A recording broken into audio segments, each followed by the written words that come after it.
My favorite part about when Davey does his sync is because that's not the mic that's picking up on Discord. Mm-hmm. That it's just dead silent when he does it. Isn't it great? Yeah. He's got like a little like lectern microphone now. Yeah, you do. And then I can also see But I mean, myself.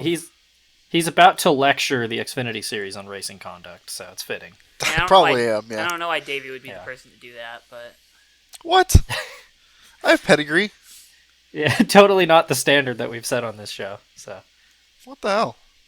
yeah. what do you mean? You have pedigree? What do you mean? Like dog food? What do you mean? What do you mean? Like dog food? I have pedigree. No, Those Kyle Busch pedigree cars used to look so good, man. They Those are did. good cars. I They liked did. those. I had a diecast of one. It was good stuff. yeah. I wish we could go back in time, you know? Just really appreciate don't. sponsorships. We have those right now. And the promise and hope of a new world. You know? God, I Get forgot about the dark, weird dark, diamond dark plate on the era podcast. of Kyle Busch paint schemes. Yeah, what, the Snickers car had the diamond plating too, right? And I'm pretty The sure M&M's M&M's car car did, too, had, yeah. They all Yeah. did. That It was was like Davey Dale is Jr. dying. had the black Dale Davey Jr. is had the dying. black TV panel. Kaz Gralla had the circle, Yes. and Kyle Busch had diamond plate. Yes. Roush right now has the random shapes. Yeah. Petty used to just Penske- force their shade of blue on everything. Yeah, now they carried Not that okay. over. They carried that over. Yeah, with now the they just gold beep- force beep gold posts. on everything. Yeah, I'm not okay. You good? that's fine. Anywho. I don't know. Oh wait, that's not your microphone. That's a water bottle. Yeah. I was gonna let it fly, and I was just gonna keep sucking on it till you Damn. figured it out. Davey's sucking on his It's like that- microphone. It's some just like that ASMR. video of the drunk guy yelled like, "Come on, England!" and then he just shoves the microphone in his mouth. That was Davey. Anywho, welcome back to Fake Racers Podcast, everybody. What a start! Yeah, Learn how to drink. learn how to drink. Davey needs to do that because my God, Yeah, I suck at it. I choke a lot. you should probably learn that before you go on international travel. By the way, Yeah, what if I'm choking on the plane and they don't have anyone to save me? that's what I'm saying. You got to be careful. How long is that flight? Long. You know what I'm scared of mostly? What? I poop twice a day, you know? Pooping on Yeah. the airplane? I haven't pooped on an airplane yet. That's the one place I haven't. I have been Well, you're about to learn. extremely careful anytime I've flown on a plane to not have to go to the bathroom. Mm-hmm. And, yeah, I'm not looking forward to it. I'm not looking forward to this. How many hours is the flight? Because I'm assuming you're I gotta... you're connecting through somewhere, right? Charlotte, I think? Oh, you poor thing. Oh, you're flying American? Yeah. Ugh. Listen, Americans never done me wrong. It's an 8-hour flight. Okay, make sure you get up and walk around though, like halfway, and try to just drink water on the plane. Yeah. Yeah, no, I'm not. Yeah, for sure. Yeah, just a tip as someone who has been on a 14-hour flight. Oh, brag about it. Jeez. No, I didn't have to pay for it. Just saying. Yeah, wow, brag about it. Yeah, okay. Whoa, big.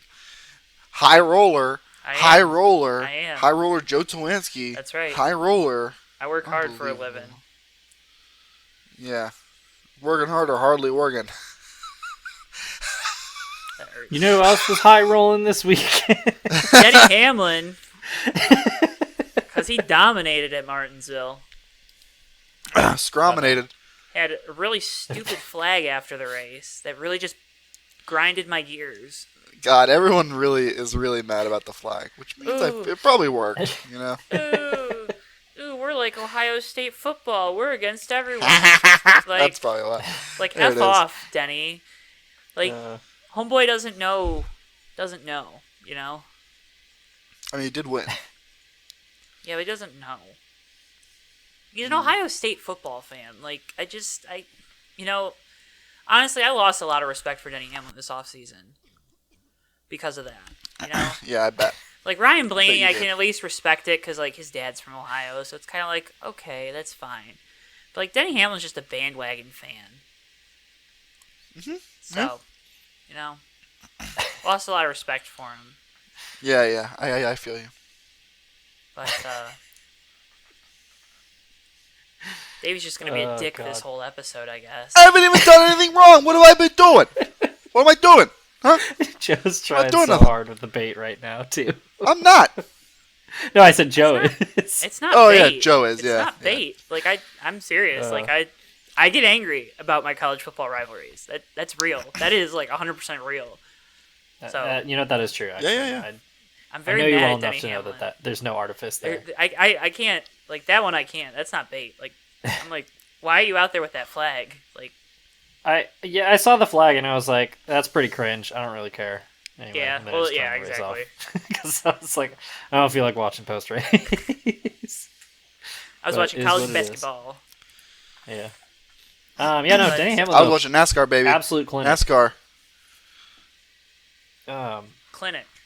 Like 248 Clinic. Do we think lap this- sled, I think? 274. Yeah, I got the results. Oh God, it was more. It was more than that. Get it right. Wow. There were only 6 leaders with 9 lead changes all day. Well, Yeah, the race for the Yeah. front wasn't all that exciting. why, That's why what did I was this- kind of wondering, because like that's been the problem with Martinsville is we've barely seen any action up front. I don't know if this was like bad package or the 11 team hit the setup. I But think I don't- when a driver leads that much, it's more that car and driver were just kind of kick ass that day. Usually, Yeah, because that was Well- kind of the impression that I got. I felt like Fox did a good job of showing like battles throughout the field, but after like 5-10 laps, it was like pretty strung out. It didn't feel like guys were able to make passes. I don't know. Yeah, I feel like they were deep in the field, but that was probably more just because of like, you know, cars getting packed together and like having to deal with like each other and traffic and XYZ one thing or another. I mean that's always the most hotly contested part of the field is that little area like 15th to 30th. And that's kind of where we Yeah. saw all the passing. And it feels like everything kind of top 10 up was pretty locked in once you kind of Stagnant. got a run going. Mm-hmm. I still felt like the race was quite good in my opinion, but that's definitely something that like that's a real thing, and it kind of killed a little bit of my excitement for the race. Excuse me. I also like this is a Oh, go ahead. 400-mile race. And I don't, 400 lap. well, yeah, okay, thank you. 200-mile race. I don't know. Feel like it could. I think 500 laps is okay, but whatever, it's fine. Yeah. I don't think the 100 laps is going to make it better. I think if it adds in a pit stop, it could. Yeah, if it messes with the strategy, I think it can. But I think then you get into problems with like how are the stages laid out, because these teams know how to play stages to be really really efficient with Yeah. everything. Yeah. So Damn NASCAR for putting these teams in a box, man. God, there's a box and they're just in it. yeah, NASCAR took the box and said, "Get in." The team's like, "Okay." they're like '80s one-hit wonder living in a box with their lead song "Living in a Box." So Brought to you in part by living in a box. yeah, that's also the name of the album. This is a weird show so far, but I really like it. Anyways, Matt, you were going to say something very interesting, and then I just so rudely cut you off. What the hell, Honestly, Joe? I can't remember. Okay, Dick. that's fine. Anyways, Yeah. other drivers of note, Ryan Preece gets his Yeah! straight top 10. He looks like the best Roush car so far this year. Like, Buescher seems to have the most speed, but Preece is the most consistent. And Brad he's been killing Keselowski it. is struggling with his new crew chief. Why did they go to that crew chief? That crew chief kind of sucks, right? Who is his crew chief? Isn't it? Hold on. No, I can't look stupid. I don't know. And I have sunglasses on for this recording, so I can't. My eyesight's too bad. Jeremy Bolins. Yeah, he kind of I sucks. know his name. I don't remember what he did. He was Brad's Nothing. last crew chief at Penske. Yeah, and he Oh, sucked okay. with him. They went to a Final Four, actually. Yeah, did they win it? No, But they were the fastest car, and they didn't win it because Larson had the best pit stop like ever. Right. He was also Ryan Blaney's crew chief from 2015 to 2019, aka peak captain stage win. Yeah, so. Peak, like Ryan Blaney is going to peter out and become nothing discourse. Yeah. There's also been Chase Elliott. Harrison Burton's crew chief. Yeah. Oh, that's right. Yeah. I was going to say, it's kind of,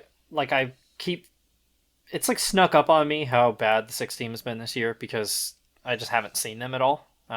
It's not been like 2022 where Brad was wrecking every week. Where he was trying to overdrive the stuff. Yeah. So it's been rough.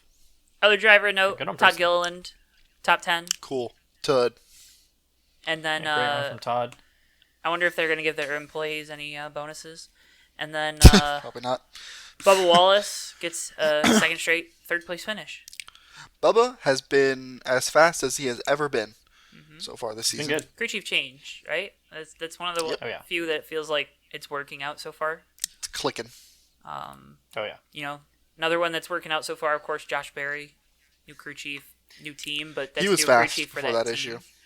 Yeah. Yes. I want to give a shout out to a friend of the show, Noah Joyce, for his biblical level jinx that he put on Josh Berry. Because he literally said in our Discord server, like, is it weird to call Josh Berry a title contender? And then immediately after that is when Bubba ran into him on pit road and made him lose like 4 laps. So. Womp womp. Not a title contender with that frail of a race car. That was weird. That was weird. And they kept having problems, didn't they? Or like, was it another team? Because like another team had a battery issue, like the same. It was Cindric did. Yeah. Yeah. Oh, yeah. Cindric literally had to retire because they ran out of batteries. That was running out of running out of Austin Cindric was driving a Wiimote. Dude, are you kidding me? Ran out of batteries? Are you kidding me? Oh. Also, shout out, good race by Michael McDowell, P12. He was up there the whole time. Yep. It's not on the sheet. We should talk about some of the beef that happened in this race, though. Go ahead. Ty Gibbs v. Tyler Reddick was really dumb. Or it was like Ty Gibbs chopped down across Reddick's nose and spun himself out and then baby raged about it for 100 laps. Well, yeah, of course.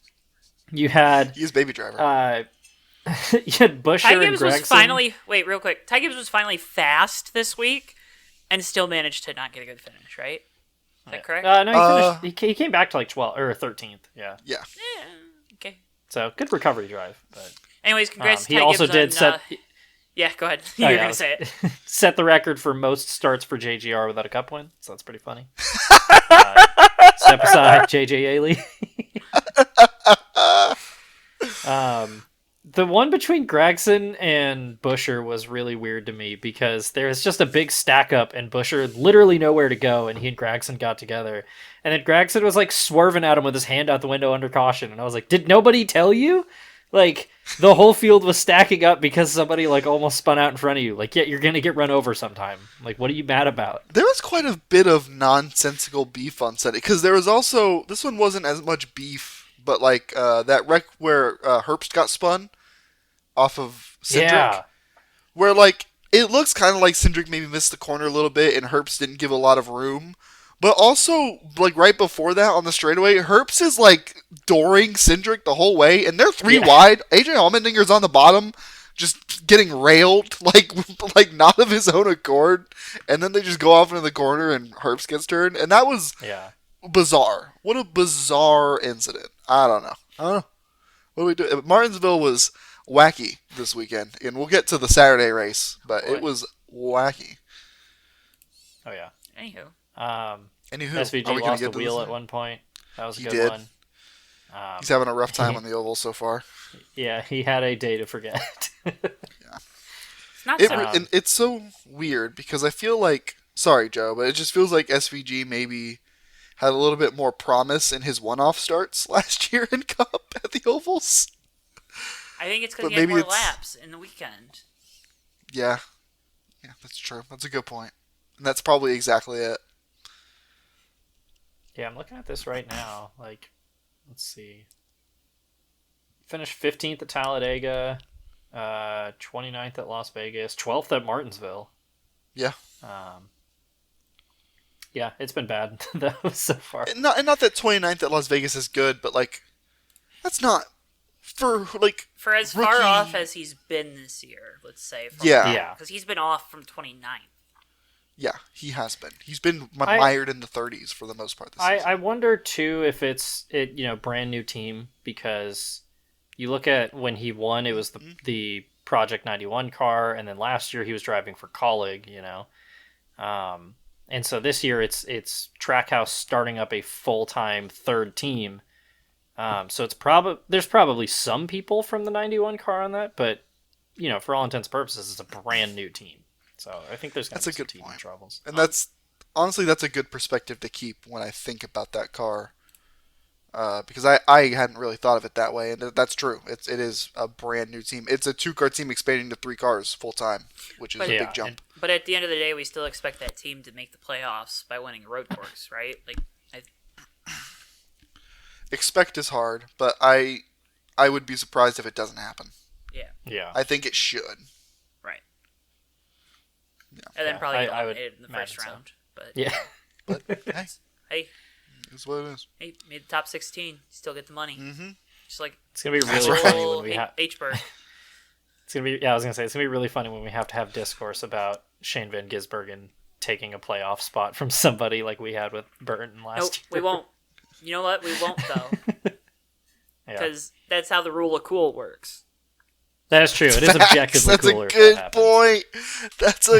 That's a banger, Joe. Rule of cool. You want to know what the opposite of the rule of cool is? Dude, everything about the Xfinity Series. I was actually going to talk about Daniel Hemrick winning a truck race finally. But that was pretty. I mean, listen. It was cool. I'm a loner on that one. It was cool. I like Daniel Hemrick, but he won the truck race Friday. But that's about all I wanted to talk about the truck race. So I figured I'll just get that out of the way before we talk Xfinity. Yeah, somehow least eventful race of the weekend. Like truck was relatively tame. I'm telling you, the truck series is back, baby. It's back. They sent all the misfits to the Xfinity series, and it's back.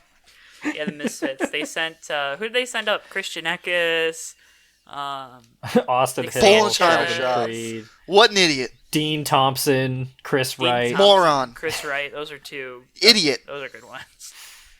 People tried to discount me saying that about the Truck Series drivers going to Xfinity, but you just gave me 2 perfect points: Dean Thompson, Chris Wright, Nick Sanchez. What the?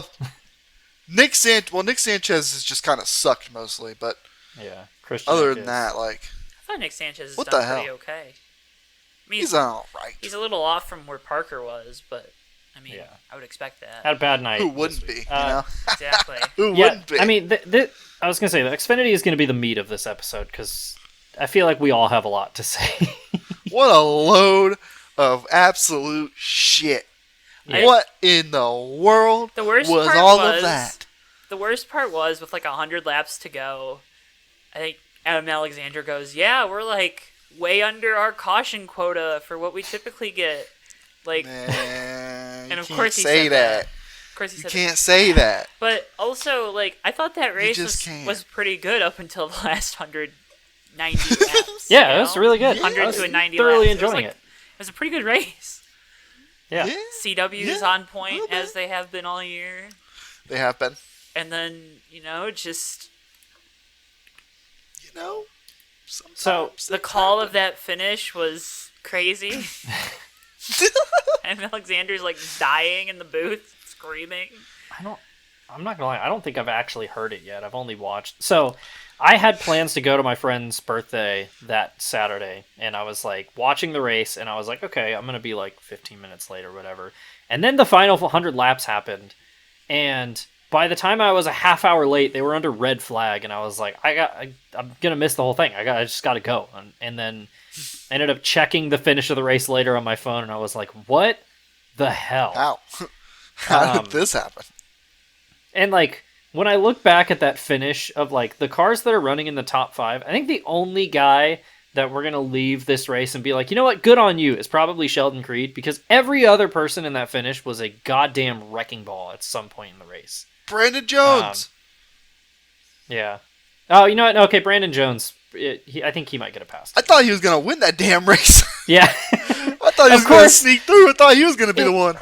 In typical Brandon Jones fashion, he comes out of it the worst in the wreck. It wasn't even his fault. It was actually good. There's another friend of the show in one of our friends' Discord servers who's like a diehard Brandon Jones fan, and he always talks about the cartoon anvil over his head. And no race perfectly summed that up better than this, because you have him leading and he gets run into because of like a lap car spinning, and it sets him and Connor Zilic back for the rest of the race. Yeah. And then there's the whole mess on the final lap, and of all the people to get wrecked out, Brandon Jones gets the absolute worst of it. But of course, we got to talk about before we continue. My displeasure for Connor Zilic he's going to win on an oval. And it's going to be great. It's going to be so quick too. It's going to be like in weeks. It's not even going to be that long. Zilic dominated. Yeah, he was really fast, dude. But sorry, go ahead, Matt. Sorry. Yeah, the two cars who led 187 of the 256 laps finished 28th and 29th because it happened to Taylor Gray again. It sure did. Again. Dude, it's like what I was saying in Discord, is I cannot believe the field is making me feel bad for Taylor Gray. Because this is 2 times in a row we have come to Martinsville, and he has raced extremely clean and extremely respectfully and put a great move together to take the lead, and then gets absolutely junked in turn 3 for it for no reason. We were talking about this after Phoenix of like, what are we doing here? Like, are we just running people over now? Is that what the racing is? And as it turns out, yeah, because Sammy Smith, sent it from another fucking time zone to hit him out of the way. We were yelling at Sammy Smith, and we were watching this together in Discord. We were yelling at Sammy Smith to do that as a joke. And then and then Taylor Gray broke for turn 3. And then Sammy Smith didn't. Yeah. We were like, oh my god, he's going to do it. Like, actually. And sure enough, he had no chance of making that corner. Davey, he had literally like he had to do it. It's like he watched Richmond last year and was like, that's how I'm going to race from now on. Because nothing bad happened to Austin Dillon after that race. He had to do it. Yeah. It's not like he's sitting, 6th in points right now? JRM car?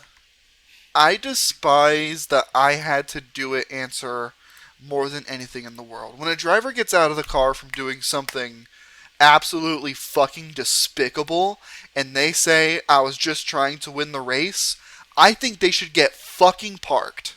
I think they should get sent the fuck home. Well, and here's the most ridiculous thing about it, too, is when the way he tries to justify his move is he's like, well, that's just what these guys do. Well, that's not what Taylor Gray did.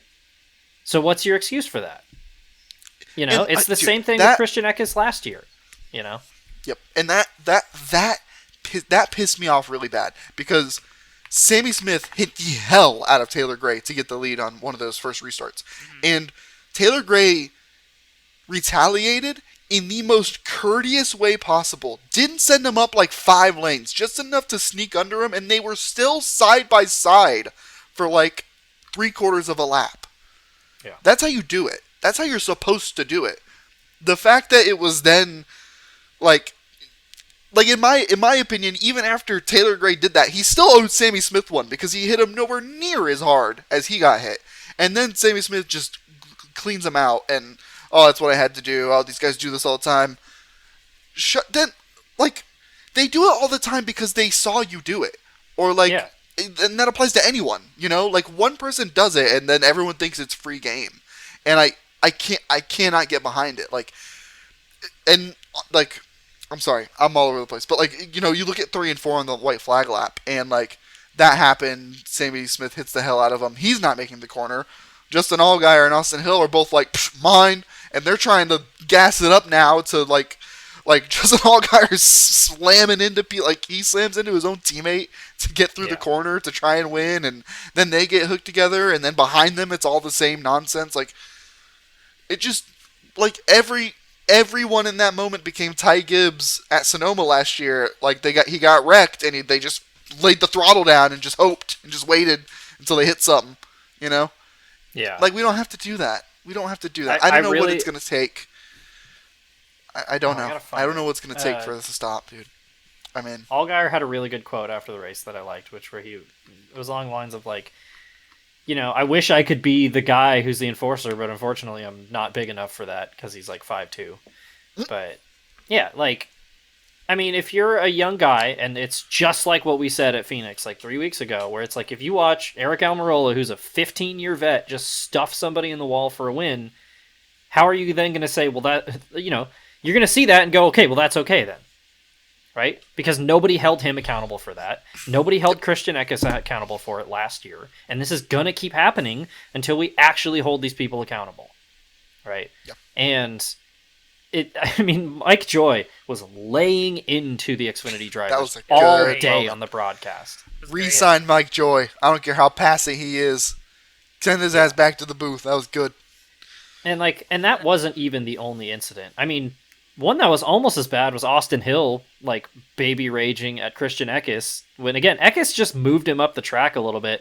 Hill then bonsais into the corner, shoves Eckes into Carson Kvapil and his teammate Jesse Love, junks his teammate's car, and then he wins at the end of the day.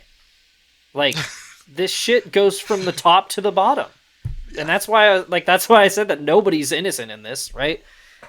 Like, everybody was doing this all goddamn day. It's just ridiculous. Called it a dumpster fire, but a dumpster fire is contained. Bars. Joy, man. Bars. Yeah, I mean, that's the best way to describe Anyone it. Who wants them at control. the booth don't understand. They don't see it. I love it when they actually let them talk. And honestly, that I want them to extend that to everybody. I want them to extend that to the drivers. Honestly, at this point, maybe we gotta let these drivers fight. I don't know. Maybe we gotta let someone get their ass kicked for doing something stupid once, and they won't do it again. Because I don't see how, as a sanctioning body, you really police it. Yeah. When it's allowed up to a point, So the problem is we've seen drivers that do this type of stuff rewarded, right? Look at Carson Hocevar, and that's why Carson Hocevar has such a tough time in the Cup Series. Anytime he makes one minuscule small mistake, it's that he has a rap sheet. Sammy Smith's now going to build that sheet. Christian Eckes, you brought up, he's got a little bit of a sheet after the trucks last year. Taylor Gray probably has his own. Corey Heim, people don't realize, he's probably got a little bit of a rap sheet too. Ty Gibbs gets away with it because of his last name. But, that being said, I think it really comes down to a lack of respect for not even their competitors, but the time, the money, the effort that goes into making these race cars and making these things.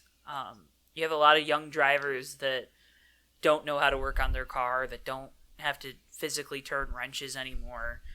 And that's okay to a point, because I never feel like you should, if you're afforded the opportunity to have certain advantages in life, that you should never feel bad about that, but you should always make sure that you're thankful for it and you take full time to understand why you have those advantages and why you're given that leg up on the competition, as it were. But it feels like there's a lot of drivers that just, one, don't understand that, and two, don't really respect what their teams and what their crews do to get them out on the track, especially in the Xfinity Series and sometime and in the Truck Series, and to a lesser extent in the ARCA Series. Whereas I think in the Cup Series, there's the majority of the drivers probably start to realize how much time, effort, money goes into these things because they're constantly exposed to it. Yeah.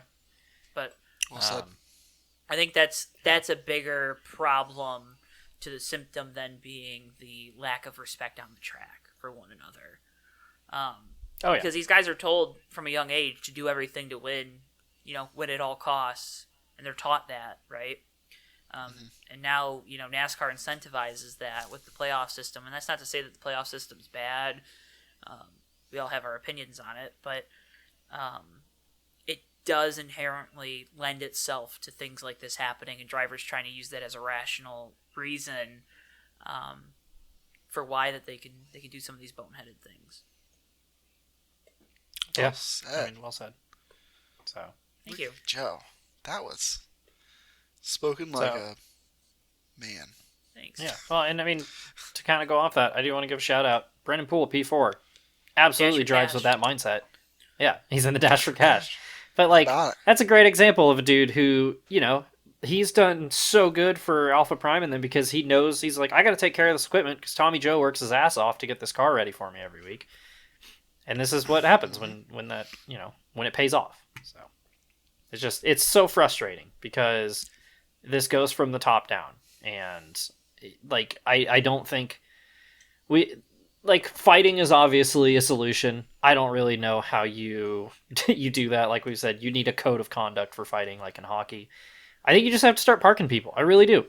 You have to start, like, I know he lost the race, but Sammy Smith needs to be DQ'd for that. He really does, because what else are you going to do?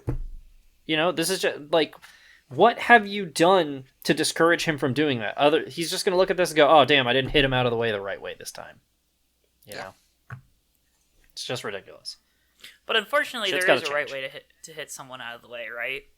Like, Yeah. and that's the other side effect is you start to get into this ball and strike zone if you're the officiating body, and again, really, it shouldn't be NASCAR's thing to police, and that's the problem, right? This shouldn't be NASCAR's thing that they have to police. The drivers should know. The teams need to be the ones to step up, because at the end of the day, the teams are who control these guys' careers. And if they say from a young age, yeah, you're not getting away with that because we put too much money, time, effort into getting you to the racetrack each and every week, that'll probably hurt drivers a lot more than taking some points away when they're not even paid by where their points finishes anyways. And they're really just paying for the ride, and then they get their, stipend for their living expenses. Yeah. I mean, the only downside to that, though, is then you get car owners like, Richard Childress and Joe Gibbs who egg their drivers on to do shit like that. Like, well, we go back to Martinsville 2 years ago, and how the entire RCR team threw Sheldon Creed under the bus because he messed with Golden Boy, even though Golden Boy did it back to him. Which, shout out to Austin Hill in his post race for being like, yeah, no, we hang out now, and I really regret all those things that I said. So that was nice to hear. That was like, wow, people can grow. I almost said change, but I was like, he probably hasn't changed, but he's grown. He still drove like an asshat all day. Yeah. He drove like an asshat pretty badly, but the one time, Yeah. I don't know. Hey, he said a nice thing. I still just, like, I don't know. Austin Hill winning is always... There's always, like, a funny side effect. It's the new Joey Logano. All that for Joey Logano. It really is. All that for an Austin Hill win. No, but Joey Logano... When Joey Logano wins, all my energy is sucked out of me. Like, I cannot... Like, it literally just drains my life force. When Austin Hill wins, it's like... that probably happened because of something extremely funny. Whether it be like the JRM cars, all four wrecking each other at a super speedway, or this Martinsville race, or what have you. Like, something really interesting happened to get here, and I'm okay with it. Joey Austin Logano Hill winning for you might be is the like same William... thing. Oh, good. Go ahead. I was gonna say Austin Hill winning for you is like William Byron winning for me, because it makes me laugh how mad it makes everybody. That's acceptable. Yeah. That's acceptable. I'll take that one because I get mad when William Byron wins. So yeah, and I get mad at Austin Hill wins. So yeah, Xfinity. William Byron. Get it together.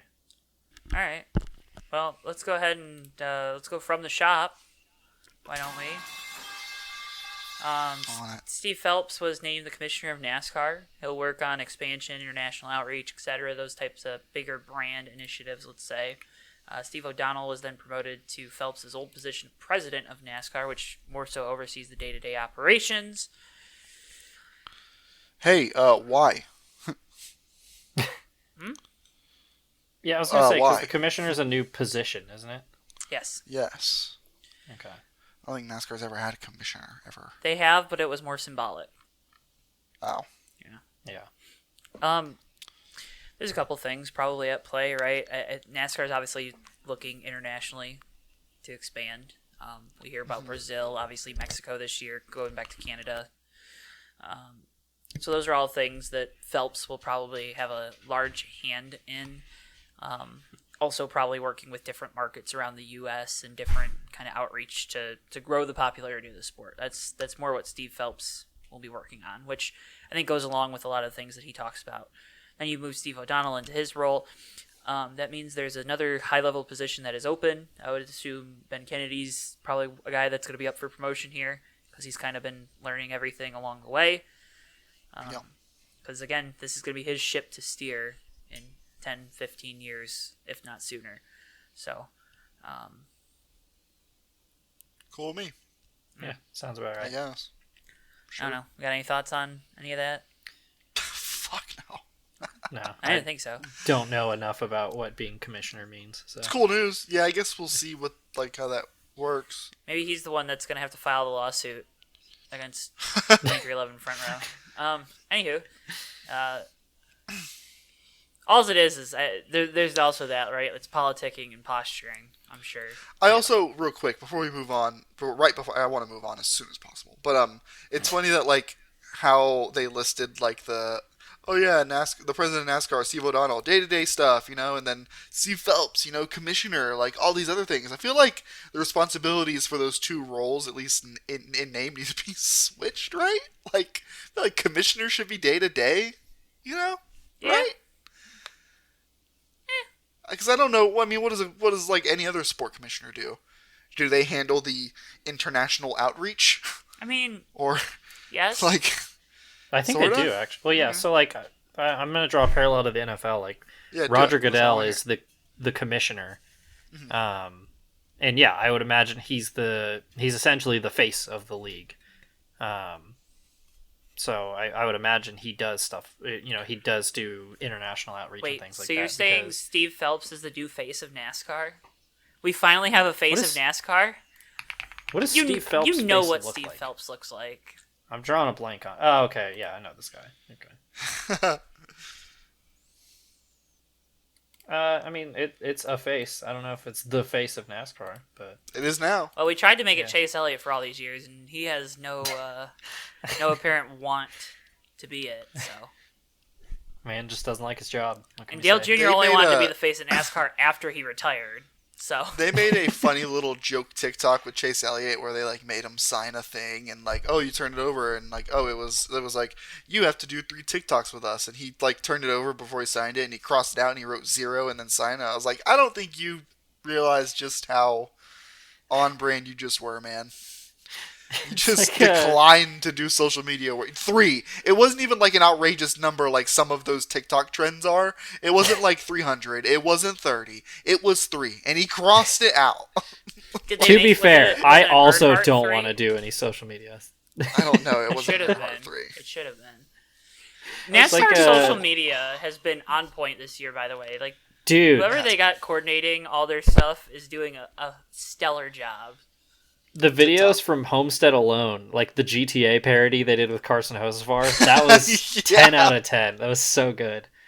Yeah, that was good. What was I gonna... Oh, yeah, it reminds me of have you guys ever seen the video where Pat Mahomes is sitting at a bar with his wife and his brother, and the two of them are making TikToks, and Patrick's just one hand on his temple trying to eat his French fries. Can these people just please give leave me me another alone? Jack and Coke? Yeah. That's how I imagine Chase Elliott feels. Because, who would want to be the most popular NASCAR driver? That seems like a pain in the ass. I'm sure it is, but, think about all the money he makes. And, when he took the lead in the race... I bet he gets paid pretty well. And, when he took the lead in the race on Sunday, they'd show all the fans, and, 50% of that grandstand is wearing Chase Elliott stuff. It's just... Yeah. It's not like Dale Jr. where it's 80% of the stands, but, it's still a pretty good chunk.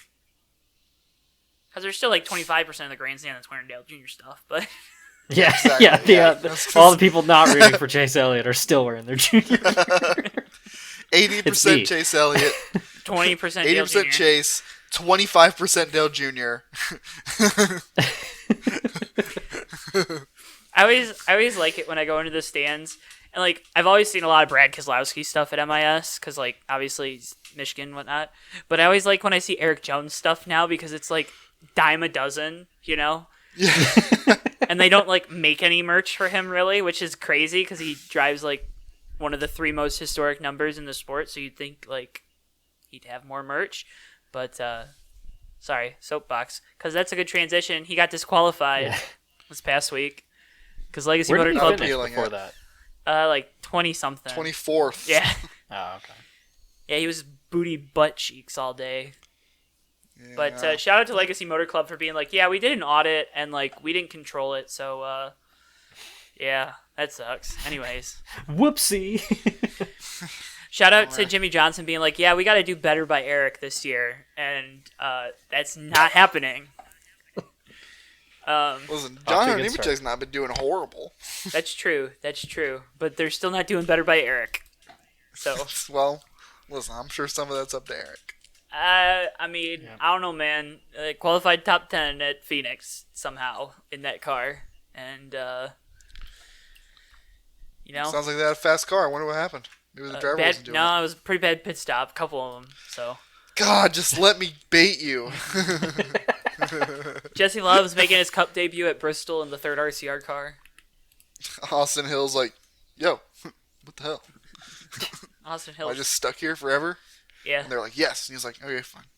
you get to just Somebody's go got to fully- win Daytona every year. right? Yeah, Pretty no much. shit. Somebody's got to win all the super speedways. Yeah.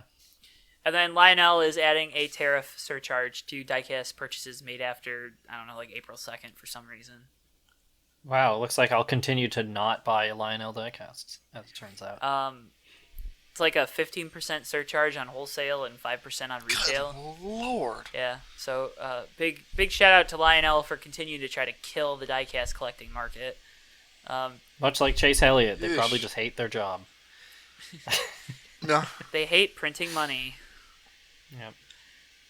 Can't wait for a Dale Jr. diecast to once again be the top seller in 2025. We need 8 different finishes of one Chase Elliott diecast. Listen, if these drivers just had a little bit of sauce, maybe they'd get up there. None of the driver, no one has sauce anymore, man. You know what would be great is if we could like have competition again in the diecast market. Oh wait, we're not allowing 2311 to sell their IP to other diecast firms to make diecast cars. But we're But, totally was that not a a thing? monopoly, you guys. But Hendrick Motorsports, go ahead and go make some slot cars real quick. Even though that totally Oh. doesn't, whatever, it's fine. Whoa. Joe's dropping that die-cast knowledge. Okay, let's go ahead and also go make some RC cars. But Joe's dropping that die-cast let's not actually include knowledge. all the teams. Let's just include a few Die-cast of them, knowledge, Joe. Yeah. like Dropping it. Penske and Dropping that Gibbs. die-cast knowledge, Joe. and Hendrick, and we'll have the 34 Horizon hobby car because that's the company that's making the RC cars, so we gotta have them. So Yeah. anywho, Throwback to when Traxxas made the Kyle Busch RC truck. That was pretty cool. that was pretty cool. I remember that.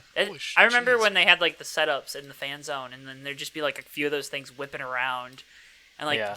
you're just waiting for that because like it handed it to like little kids, and you're just waiting for like to get taken out at the ankles. I'll by drive that into thing. a wall.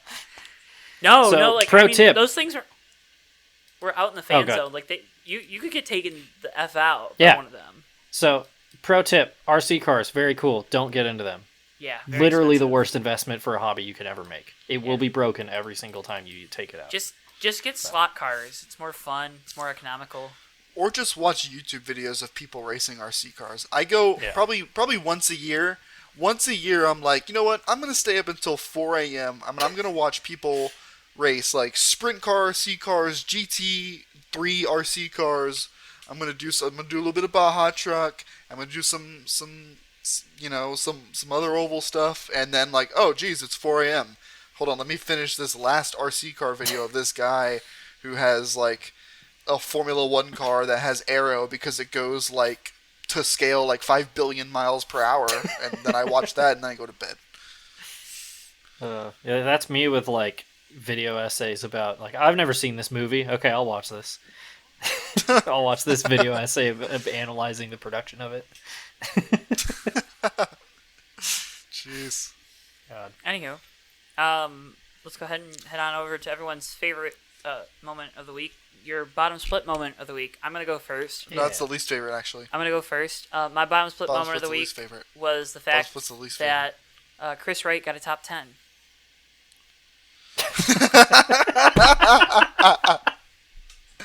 My bottom split moment was that when Chris Wright got a top 10, he was also in the big crash that happened. And he still got a top 10. My other bottom slip moment is that Dean Thompson also got a top 10. All right. No, not my real bottom slip moment. Nope. Yeah. That's it. That's everyone's All right, I bottom guess split we're rolling moments with it. of the week. Sorry, Grant Harlan. I'm not talking about your terrible night in Seattle. Sorry, Grant. We'll save him this time. We'll save him. Anywho, Road to Pro moment of the week. Davey, what you got? My Road to Pro moment. I made a lot of people in Discord watch Pitch Perfect with me. Nice. That was fun. Good movie. Yeah. Good rewatchable movie. You should give it a Go. whirl. Okay. Yeah, give it a whirl. It's fun. Matt? Product of its time, but fun. My Road to Pro moment is I bought tickets to go see my two favorite artists in October, Pup and Jeff Rosenstock. They're coming to Oakland, and they've made my favorite albums of 2023 and 2022. So pumped. Hell It's yeah. not till October, but That Oh, that's awesome, wait. though. that album cover that was on your left was actually kind of scary. yeah, I don't like this album cover. Yeah, don't It's gr- stop showing that to me. It's like hurting my brain. It's like Yeah. legit, like Ugh, hurting my yeah. brain. Like If if you're listening to this, just go watch the video at about the 46-minute mark. Go look up The Unraveling of Pup the Band There you go. There you and go. listen to it, but don't look at it. Like my brain hurts. Like legit, my brain hurts. Oh my god, stop. Brain. Here, I'll find a much more soothing one, Joe. Well, you talk about it. Brain. Anywho, Here, is this better? yeah. Okay, that's much better. Whew. All right. Anywho, my Road to Pro moment this week goes out to. I don't really have one. Damn. What's my Road to Pro moment this week?